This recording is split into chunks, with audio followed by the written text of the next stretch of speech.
자, 우리 지난주에 함께 살펴보았던 것처럼 하나님은 우리에게 복을 주시는 분이시다. 그 복은 하나님이 우리와 함께하여 주심의 복이다 말씀드렸고요. 그리고 하나님은 이 복을 받은 우리를 그냥 복 받고 그 자리에 머물러 있게 하시는 것이 아니고 세상 곳곳으로 보내십니다. 가정으로, 그리고 일터로, 그리고 우리의 이웃들에게로 보내십니다. 또 어떤 사람들은 그 중에 산을 넘고 바다를 건너 먼 바다로 보내시기까지 합니다. 왜입니까? 왜 그렇게 하십니까? 그곳에서 하나님 우리에게 주신 복을 만나게 되는 사람들과 나누게 하시기 위함이다. 우리가 이것을 선교라고 부른다면 그 하나님으로부터 받은 복을 나누는 것이 선교이며, 그러므로 우리 모두는 선교사적 사명으로 부르심을 받은 것이다 라고 말씀드린 바 있습니다. 오늘은 이 선교를 하나님의 명령의 관점에서 한번 생각해 보고자 합니다. 오늘 설교의 첫 번째 요점은 이것인데, 하나님은 온 세상의 주인이십니다 하는 것이 오늘 설교의 첫 번째 요점입니다.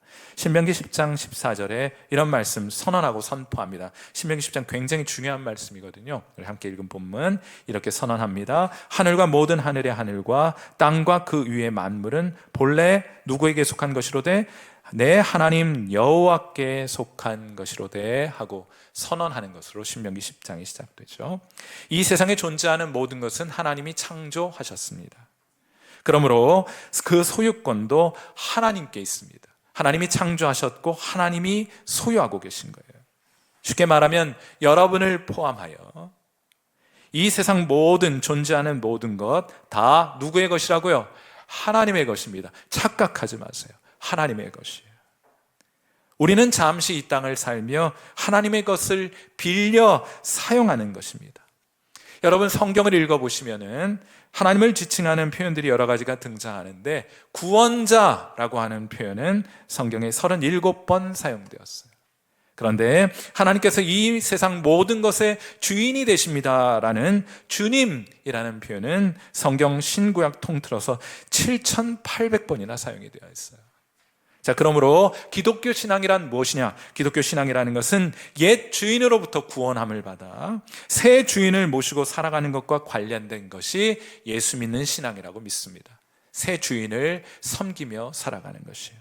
그런데 우리는 예수님 믿고 구원만 받고, 우리가 알고 있는 그런 종류의 구원만 받고, 하나님으로부터 우리가 보기에 딱 좋은 것들만 빼먹고, 그리고 하나님의 주인 되심은 자꾸 외면하려고 하는 경향이 있습니다. 자꾸 하나님의 주인 되심을 망각하고 내가 내 인생의 주인인 것처럼 착각하며 살아가려고 하는 거예요. 여기에는 영적인 이유가 있습니다. 왜 우리가 그런 생각을 가지려고 하느냐? 여러분, 사탄은 진리 전체를 부정하지 않습니다. 그 진리의 일부를 왜곡하여 진리가 더 이상 진리되지 않게 하는 것이 사탄의 전략이에요. 사탄은 거짓의 영입니다. 그래서 사람들로 하여금 내가 하고 싶은 것, 그리고 내 마음대로 하는 것을 행복이라고 여기게끔 합니다.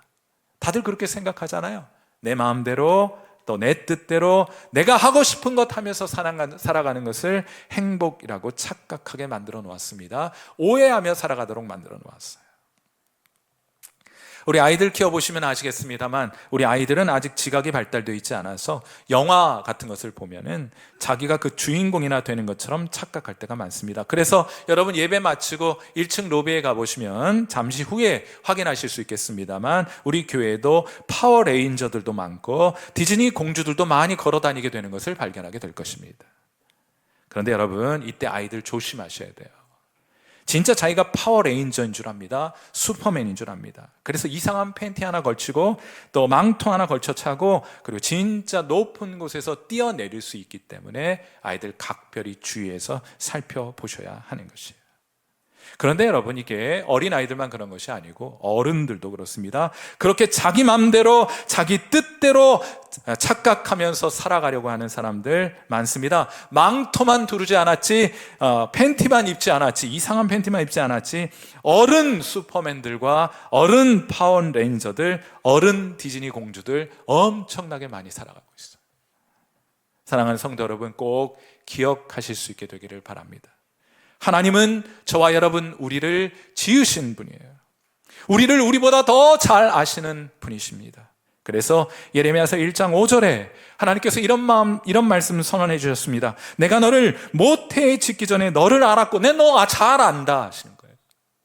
우리가 우리 지각이 있기도 전에 하나님 우리를 아시니 우리보다 우리를 더 잘 아시는 분이 하나님 아니십니까? 내가 너를 알았고 내 배에서 나오기 전에 너를 성별하였고 너를 여러 나라의 선지자로 내가 너의 사명을 주었노라. 내가 너 뭐 잘할지 잘 알고 그건 너에게 맡겼노라 하고 말씀하시는 거예요. 왜요? 하나님 우리를 가장 잘 아시니까.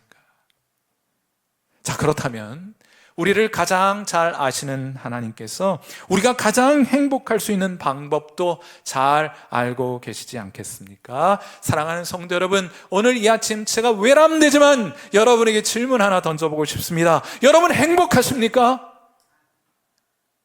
여러분이 바라고 뜻하고 원하는 대로 살아가고 계셔서 여러분 정말 참으로 행복하십니까? 만일 입으로는 내가 행복하다고 말하고 다른 사람들을 그렇게 증언한다 할지라도 여러분 속마음은 속일 수 없잖아요. 만일 여러분 마음속으로 나 그렇지 못한데 하는 마음 가지고 계신 분들 계시거든. 이 말씀 오늘 이 아침 귀 기울여 보시기를 바랍니다. 신명기 10장 13절 말씀. 내가 오늘 너의 행복을 위하여 내게 명하는 여호와의 명령과 규례를 지킬 것이 아니냐. 하나님은 이 세상 모든 것의 주인이십니다. 뭐가 부족해서 우리에게 뭘 달라고 하시는 분이 아니에요. 제발 좀 그런 착각 좀 하지 말아요. 하나님 뭘 부족해갖고 자꾸 우리에게 뭐 달라고 하시는 분이라는 그런 망상과 그런 오해와 그런 착각들은 좀 빨리 버리실 수 있게 되기를 바랍니다. 하나님 뭐가 부족해가지고 뭘 우리에게 요구하시거나 달라는 분이 아니세요. 하나님은 여러분 때문에 이미 행복하십니다. 하나님이 바라시는 것이 딱 한 가지가 있다면 하나님이 행복하세요. 하나님이 우리에게 바라시는 것이 있다면 그건 바로 여러분의 행복입니다. 우리의 행복을 바라고 계신 거예요. 자, 그렇다면 어떻게 해야 우리가 행복해질 수 있는 것입니까? 돈 많이 벌고 빌딩 몇 채 가지면 행복합니까? 전 그렇게 생각하지 않아요. 그럼 어떻게 해야 우리가 행복해질 수 있습니까? 신명기 10장 12절 말씀 우리 같이 한번 읽어봅니다. 이것이 하나님께서 우리보다 우리를 더 잘 아시는 하나님께서 우리에게 주시는 행복의 비결이기 때문입니다. 우리 같이 한번 12절 말씀 함께 읽습니다. 시작. 이스라엘아, 내 하나님 여호와께서 내게 요구하시는 것이 무엇이냐? 곧 내 하나님 여호와를 경외하여 그의 모든 도를 행하고 그를 사랑하며 마음을 다하고 뜻을 다하여 내 하나님 여호와를 섬겨라. 그것이 너의 행복의 길이 될 것이라 하고 말씀하십니다. 사랑하는 성도 여러분, 하나님은 저와 여러분을 이 세상에 돈 많이 벌고 내 자신을 위하여 내 가족만을 위해 살아가도록 저와 여러분을 짓지 않으셨습니다. 하나님은 마음을 다하고 뜻을 다해 하나님 사랑하고 하나님 경외하고 하나님을 섬기도록 그 안에서 행복을 맛보며 살아가도록 저와 여러분을 지어주셨기 때문이에요. 그런데 이 말씀을 예수님께서 보다 명확하게 마태복음 22장 37절에서 마음을 다하고 뜻을 다해 하나님 섬긴다는 것이 무엇인지를 해설해 주셨습니다. 마태복음 22장 37절 예수께서 이르시되 내 마음을 다하고 목숨을 다하고 뜻을 다하여 주 너의 하나님을 사랑하라 하고 말씀하셨어요.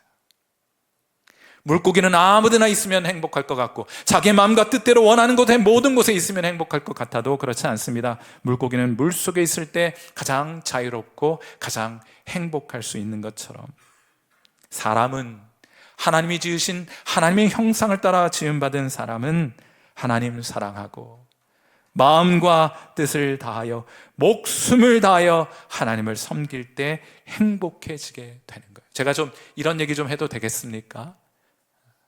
말랑말랑하게 신앙생활 하지 마시고요. 어린 양 그만 부리시고요. 주님 섬기고 사랑할 때는 목숨을 다하여 주님 섬기는 것이다. 뒤로 물러나지 마시고요. 여러분 진짜 그렇게 살아가면 행복해지는 겁니까? 해보셔야죠. 맛보셔야죠. 그래야 다른 건 못하죠. 다른 곳에서 행복을 기웃기웃하며 구걸하지 않죠. 하나님은 목숨을 걸고 사랑하고 섬겨야 될 분인 줄 믿습니다. 게리라는 이름과 글로리아라는 이름을 가진 그 다음에 가족명은 슬로안이라는 게리 슬로안, 글로리아 슬로안이라는 선교사님이 선교를 위해서 멕시코로 가게 되었어요. 9개월째 되던 해에, 9개월 되던 달에 그녀의 딸이 생일 잔치를 이제 해변가에서 가지게 되었는데, 그만 이 딸이 생일 잔치를 하다가 급류에 휩쓸려 바다에 빠지게 됩니다. 이때 남편 게리와 그 다음에 단기 선교사로 왔던 학생들 3명이 그 딸을 구하기 위해서 바다에 뛰어들었지만은 그들 모두가 5명 모두가 그날 익사하게 되었어요. 이 소식을 듣고 이 마을 사람들, 인근 마을 사람들이 달려와서 물에 빠져 익사한 시신을 건져냅니다. 그리고 그들을 싸고 있었어요. 이때 아내 글로리아 선교사가 말하기 시작합니다. 만약에 여러분한테 이런 일이 생겼더라면 여러분은 어디에 가 있겠습니까?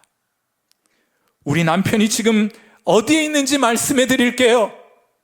그러면서 천국의 영광과 남편이 지금 천국에 간 것을 어떻게 자신이 확신할 수 있는지에 대해서 말하기 시작하였습니다. 남편과 딸을 잃은 그 순간에도 말이에요. 사랑하는 성도 여러분, 인생의 위기와 슬픔은 꼭 우리를 패배시키는 것은 아니에요. 왜 우리라고 이 위기와 슬픔으로부터 면제되겠습니까? 우리에게도 슬픔은 찾아와요. 우리에게도 인생의 위기는 찾아옵니다. 그러나 그것이 언제나 우리의 패배를 의미하는 것은 아니에요. 많은 사람들이 그렇게 생각합니다. 슬픈 일, 위기가 찾아오고 절망스러운 일이 찾아오면 우리는 패배했어라는 패배의식을 가지고 살아가요. 그러나 그렇지 않습니다. 언제나 그것이 우리를 패배시키는 것은 아니에요. 낙심스러운 상황이, 절망스러운 상황이 여러분을 삼켜버리도록 방치하지 마십시오. 혹 그런 상황에 처하게 된다 하더라도 여전히 하나님은 우리의 마음과 뜻과 목숨을 다하여 섬기기에 지극히 합당한 분이시기 때문입니다. 뒤로 물러서지 말아요. 예수님이 그러하셨던 것처럼 여러분이 행복해지기를 한순간도 포기하지 않는 여러분 되시기를 주님의 이름으로 축원해 드립니다. 오늘도 하나님을 경외함으로 마음을 다해 목숨을 다해 주님을 섬기는 여러분 되시기를 주님의 이름으로 축원해 드립니다. 역설적이게도 우리 자신을 위해 살지 않고 우리의 가족만을 위해 살지 않고 우리가 목숨을 다하여 하나님을 섬기며 살아가게 될 때 여러분이 기대하지 않는 일이 여러분에게 펼쳐지게 될 것입니다. 행복의 문이 여러분을 향해 활짝 열리게 될 것이에요. 이것이 성경이 우리에게 가르쳐주는 성도 행복의 비결이 되는 줄 믿습니다. 한번 해봐요. 주님은 그렇게 섬기는 분이시기 때문입니다. 오늘 설교의 2번째 요점은 이것인데, 하나님 우리를 사랑하신다. 온 세상의 주인이신 그분이 우리에게 다가오셔서 우리를 사랑하신다. 이 자리에 함께하고 있는 성도 여러분, 저와 여러분 사람은 피조물입니다. 피조물이라는 말의 의미는 내가 피조물인가를 의심하는 분들이 계신데 그 진단하는 방법이 있어요.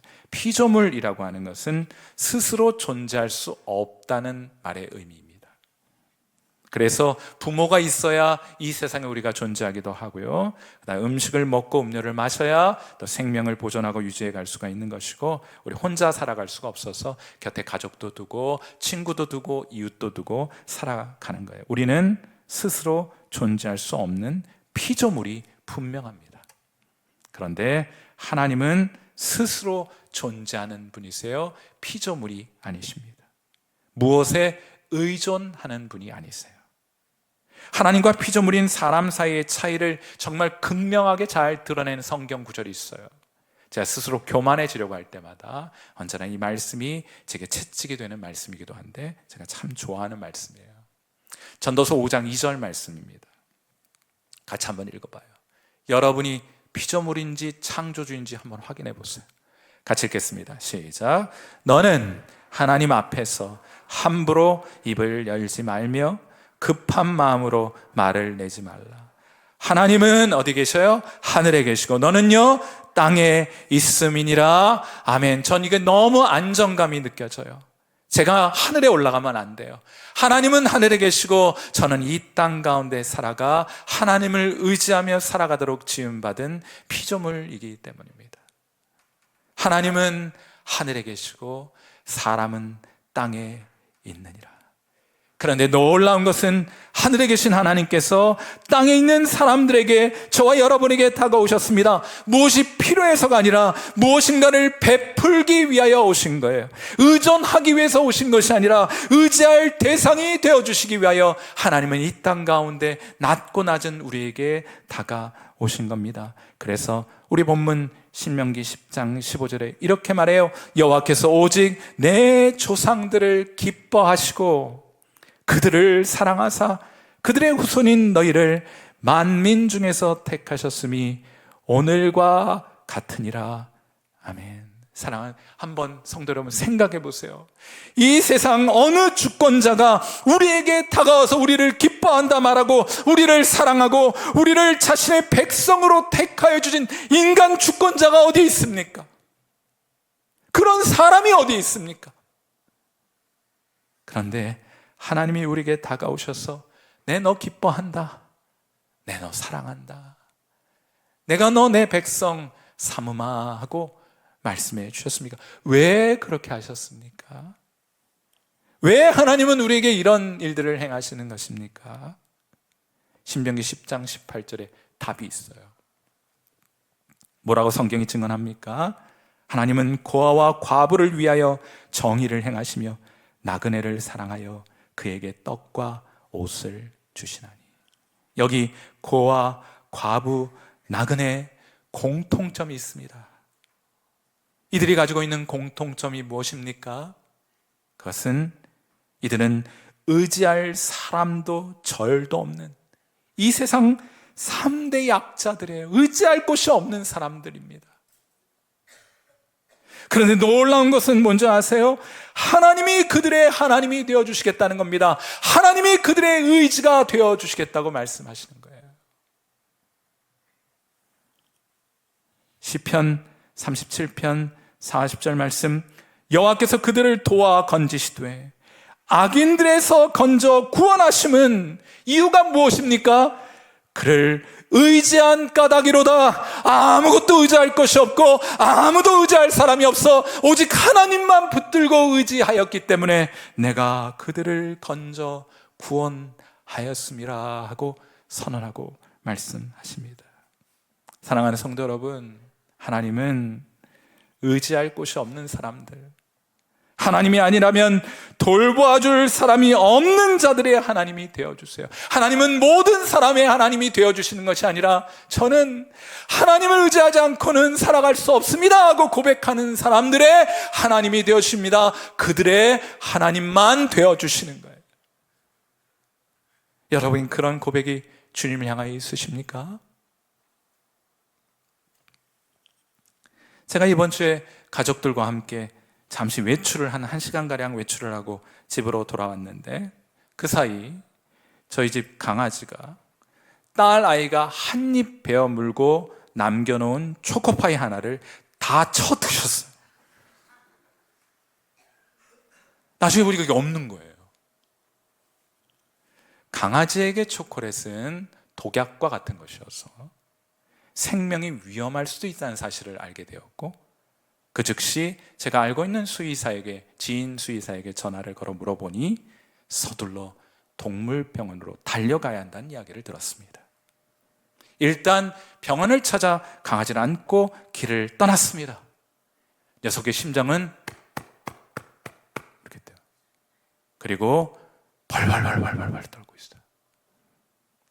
다행히 가는 길에 전화를 걸어서 거의 이제 그 병원 문 닫을 시간쯤 되었을 때 일이 발생해가지고 다행히 한 동물병원에 연락이 되었고 아직 문을 닫지 않고 저희를 위해서 퇴근 시간을 늦춰 기다려 주셨어요. 병원을 찾았고 의사를 만났고 응급조치를 하고 나서야 비로소 집으로 돌아올 수가 있었습니다. 사진 준비됐어요? 예. 여러분, 그런데 제가 이놈을 데리고 오면서 이런 생각이 드는 거예요. 한번 생각해 보세요. 이놈은요, 생존을 위해서 의지할 것이라고는 보호자인 저밖에 없는 놈입니다. 이놈이요, 이래봬도 다른 이유는 없습니다. 제가 무엇 때문에 그 비싼 비용을 들어가면서 녀석 살리겠다고 이리 뛰고 저리 뛰어다녔겠습니까? 저밖에 의지할 것이 없는 놈이에요. 한 번은 한 여자 집사님이 그 교회 목사님에게 찾아와서 기도를 부탁합니다. 목사님, 제가요 기도 부탁이 있어요. 뭐예요? 그랬더니 집사님 하시는 말씀이, 제가요 좀 장수 좀 하게 좀 하나님께 기도 좀 해주세요. 목사님이 왜요? 왜 오래 사시게요? 질문했습니다. 그랬더니 이분 하시는 말씀이, 목사님, 우리 아이에게 장애가 있다는 거 잘 알고 계시잖아요. 저밖에는 그 아이를 돌볼 사람이 없어요. 그래서 제가 이 아이보다 오래 살아야 합니다. 전 다른 거 다 필요 없어요. 얘는 저 없으면 못 살아요. 저 장수해야 돼요. 하나님께 기도해 주세요 하고 기도를 부탁하시더래요. 사랑하는 성도 여러분, 하나님도 똑같아요. 하나님 없이도 잘 살 수 있다고 믿는 사람들은 그들의 힘으로 그들의 인생을 살아가도록 그냥 놔두십니다. 그들의 하나님 되어주지 않으세요. 시편 78편 22절 말씀 보세요. 이는 저들이 하나님을 믿지 아니하며 그의 구원을 의지하지 아니한 때문이로다. 내가 그래서 그들의 구원의 하나님 될 수 없노라, 되지 않겠노라 하시는 겁니다. 그러나 하나님은 전 하나님 없이 못 산다고 하는 사람들의 하나님이 되어 주십니다. 그래서 예레미야서 49장 11절에 이런 말씀이 있어요. 너희들은 내 고아들을 버려도 내가 그들을 살리리라. 내 과부들은 나를 의지할 것이니라. 나밖에 의지할 이가 없기 때문이라 하고 말씀하고 계신 거예요. 너희 의지할 곳 없는 인생들아, 세상 사람들은 다 너를 버려도 나는 너희의 하나님이 되어줄 거야. 내가 너희의 보호자가 되어주며 너희의 피로를 채워주며 내가 너희와 함께 해줄 거야. 왜냐하면 너희는 나 없이는 못 사는 놈들이니까. 너희는 나 없이는 못 사는 놈들이니까. 사랑하는 성도 여러분, 천국 가는 문제에 있어서나 녹록치 않은 인생 살아가는 일에서나 여러분도 제가 의지할 분은 하나님밖에 없습니다 하고 고백하십니까? 그렇다면 여러분이요, 기뻐하십시오. 여러분의 영혼은 안전합니다. 왜냐하면 하나님이 여러분의 하나님 되어 주실 것이기 때문이에요. 오늘 설교의 마지막 요점은 그러므로 하나님은 우리를 부르십니다 하는 거예요. 온 세상의 주인이신 하나님은 하나님 외에 달리 의지할 곳 없는 우리를 사랑하시고 우리의 하나님이 되어 주십니다. 그리고 그렇게 끝나는 게 아니고 우리를 불러주세요. 먼저 신명기 10장 16절 말씀, 그러므로 너희는 마음에 할례를 행하고 다시는 목을 곧게 하지 말라. 유대인들이 하나님께 선택받은 증거로 제시하는 것은 육체의 할례입니다. 육체 할례가 있잖아, 나는 언약의 백성이고 하나님은 내 하나님이야, 이렇게 주장을 했던 거예요. 그런데 그것은 장차 올 것의 그림자입니다. 하나님이 우리에게 육신의 할례를 바라시는 것이 아니고 하나님이 진짜 원하시고 바라시는 할례는 마음의 할례입니다. 에스겔서 36장 26절 말씀 보세요. 또 새 영을 너희 속에 두고 새 마음을 너희에게 주되 너희 육신에서 굳은 마음을 제거하고, 이게 마음에 받는 할례입니다. 부드러운 마음을 주겠다 하는 거예요. 여기 굳은 마음을 제거한다는 것은 성령께서 우리 가운데 임하실 때 육신의 할례는 돌칼을 가지고 시행하지만은 마음의 할례는 성령께서 우리 가운데 임하시게 될 때 제하여 주시게 되는 거예요.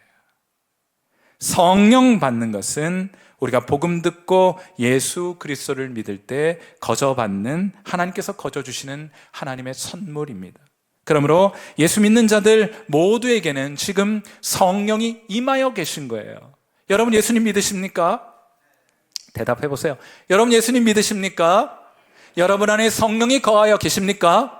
아멘. 그 증거가 무엇입니까? 여러분 안에 성령이 거하시는 증거가 무엇입니까? 제가 아주 명확한 증거를 여러분에게 제시해 드릴게요. 그 증거가 무엇이냐? 내가 하나님의 말씀에 반응하고 있다는 것이 증거예요. 예수 믿지 않는 사람들은 하나님 말씀에 반응하지 않습니다. 왜냐하면 그들의 속사람, 그들의 영이 죽어 있어서 영적인 것에 반응할 수 없기 때문이에요. 반응하고 싶어도 할 수 없습니다. 그러나 성령의 역사로 우리의 영이 살아나게 되면 모든 것이 달라져요. 드디어 하나님의 말씀이 들려요. 순종하고 여부는 좀 차후의 문제이고 하나님의 말씀이 들려요. 부담이 돼요. 반응을 일으키는 겁니다. 그것이 성령 받은 증거입니다. 이거 없으면 구원 없는 거예요. 하나님의 말씀을 내가 경청하여 들었는데도 내 마음속에 아무런 반응조차 일어나지 않는다. 단언컨대 구원받지 못했습니다. 교회에 다닌다고 구원받지 않습니다. 복음 듣고 예수 믿어 성령 받아야 구원받는 거예요. 사랑하는 귀한 성도 여러분에게 하나님이 주시는 그런 귀한 구원의 선물이 임하게 되는 은혜 있게 되기를 주님의 이름으로 축원해 드립니다. 드디어 하나님의 말씀이 들려요. 하나님 말씀에 반응하기 시작합니다. 그걸 우리 안에서 돕는 분이 성령이세요. 그래서 신명기 10장 18절에 이렇게 말씀하십니다. 잘 들어보세요. 하나님은 고아와 과부를 위하여 정의를 행하시며 나그네를 사랑하여 그에게 떡과 옷을 주시나니 하나님 이런 분입니다 하고 선언하는 거예요. 그리고 나서 신명기 10장 19절이 등장합니다. 그러므로 너희는 나그네를 사랑하라. 하나님이 나그네를 사랑하신다. 그러므로 나그네를 사랑하라. 여러분 이 순서가 매우 중요합니다. 하나님이 의지할 곳 없는 자들을 사랑하신다는 것이 먼저입니다. 신학적으로는 직설법이 먼저입니다. 그리고 나서 명령법이 따라오는 거예요. 우리가 옳다고 생각하는 것조차 살아가는 사람들이 아닙니다. 예수 믿는 사람들은 어떤 윤리적인 강령을 쫓아 살아가는 사람들이 아니에요. 먼저 하나님이 어떤 분이시고 무엇을 하는 분인지 지켜보고 듣는 것이 먼저입니다. 직설법이 먼저입니다. 그리고 나서 명령에 순종하는 명령법이 따라오게 되는 거예요. 그래서 우리도 하나님이 그렇게 하시는 것처럼 의지할 곳 없는 자들을 사랑하게 됩니다. 그 일에 마음과 뜻과 정성과 목숨을 다하게 되는 거예요. 상황 좋을 때만 그렇게 하는 것이 아니라 상황 좋지 않아도 목숨을 다하여 주님을 섬기는 일을 감당해 가게 되는 겁니다. 한 크리스천 교수님이 계신데 이번엔 첫 번째 강의 시간이 되면 학생들에게 자기소개를 하라고 했어요. 특별히 자기 모습 중에서 가장 좋아하는 것과 가장 싫어하는 것은 무엇인지 자기를 소개하여 이제 강의실 분위기를 좀 훈훈하게 만들고자 하는 목적이었습니다. 다들 학생들이 돌아가면서 자기 이야기를 했어요. 그런데 저 뒤쪽에 앉아있는 한 여학생이 자기 순서가 되었는데도 대답이 없습니다. 그녀는 앞머리를 길게 늘어뜨려서 얼굴조차 볼 수가 없어서 고개를 푹 숙이고 있습니다. 교수는 그녀에게 다가가서 다시금 친절하게 질문을 던집니다. 그래도 여전히 그녀는 대답이 없습니다. 그렇게 한동안 정막이 흘렀어요. 그리고 결국 그 침묵의 무게를 견디지 못했던 것은 이 여학생이었습니다. 그녀는 깊은 한숨과 함께 자리에서 일어나서 머리카락을 뒤로 쓸어 넘겼어요. 그러자 온통 붉은 반점으로 뒤덮인 얼굴이 드러나게 되었습니다. 그리고는 말합니다. 제가 가장 하기 싫어하는 일은 제 자신도 좋아하지 않는 모습을 교수님께 보여드려야만 한다는 것입니다. 그 순간 성령께서 이 교수님 안에 역사하셨어요. 그렇게 이 여학생이 가여울 수가 없더래요. 그래서 지난 25년간 교수로 재직하면서 단 한 번도 해보지 않았던 일을 그녀에게 하게 됩니다. 뭔가 하면 그녀를 따뜻하게 안아주면서 그녀에게 이렇게 말한 거예요. 얘야, 괜찮아. 나는 여전히 네가 아름답다고 생각해. 이 말을 들은 이 여학생은 감정을 주체하지 못하고 흐느끼기 시작합니다. 곧 다른 학생들도 이 학생 곁에 다가와서 어깨를 다독이고 안아주고 격려의 말을 건네게 되죠. 마침내 이 여학생은 울먹이면서 이렇게 말했다고 해요. 누군가 안아주면서 교수님처럼 말해주기를 너무나 원해왔어요. 왜 제 부모님은 그렇게 할 수 없었을까요? 어머니는 제 얼굴에 손 한 번 대지 않으셨어요. 그날 그렇게 하나님께서는 이 교수님을 통해 이 여학생을 만져주신 거예요. 어루만져 주신 거예요. 하나님은 팔이 없으시잖아요. 하나님 영이시니까 저와 여러분의 팔을 사용하고 싶어 하시는 거예요. 사랑하는 성도 여러분, 하나님이 보내시는 곳으로 가십시오. 그곳에 가서 하나님이 아니고는 의지할 곳이 없는 사람들 위로하세요. 그들에게 하나님의 사랑을 보여주십시오. 그들을 돕고 섬기며 위로하고 격려하여 그들에게 하나님의 사랑을 드러내고 하나님의 사랑을 나타내십시오. 그 사명을 위하여 하나님이 저와 여러분을 부르고 계시니까요. 하나님은 여러분을 이 일에 불러주셨고 여러분 안에 계신 성령께서는 여러분을 재촉하고 계실 겁니다. 그 거룩한 부담감에 순종하시는 여러분 되시기를 주님의 이름으로 축원해 드립니다. 부르심에 응하지 않으면서 하나님을 주님으로 섬길 수 있는 방법은 없습니다. 하나님이 이 선교를 우리에게 명하셨어요. 우리가 선택할 수 있지 않습니다. 우리는 다만 순종할 뿐이에요. 이것을 여러분의 행복을 위해 명하신 하나님의 뜻을 받들어 이번 한 주간도 여러분 주변에 하나님 아니고는 의지할 곳이 없는 사람들에게 다가가 그들을 격려하고 위로하여 하나님의 사랑을 드러내는 일에 귀히 쓰임받는 저와 여러분 되시기를 주님의 이름으로 축원해 드립니다. 우리 함께 기도하겠습니다. 자, 우리 반주 들으시면서 함께 기도하도록 하죠. 우리를 온 세상 창조하신 하나님, 온 세상의 주인이신 하나님을 경외하는 법을 좀 배우게 하옵소서. 두렵고 떨림으로 하나님을 섬기게 하옵소서. 온 마음과 정성과 목숨을 다하여 주님을 섬기게 하옵소서. 우리는 하나님 없인 살 수 없으니 우리에게 오늘도 사랑과 긍휼을 베푸시는 주님 손 꼭 잡고 주님 따르게 하옵소서. 그리하여 하나님 명령대로 의지할 곳 없는 자들에게로 나아가 그들 돕고 섬기고 사랑하게 하옵소서. 선교하시는 하나님 닮아 선교하는 성도, 선교하는 성일교회 되게 하옵소서. 이 시간 함께 하나님 앞에 기도하는 시간 같습니다. 기도하겠습니다.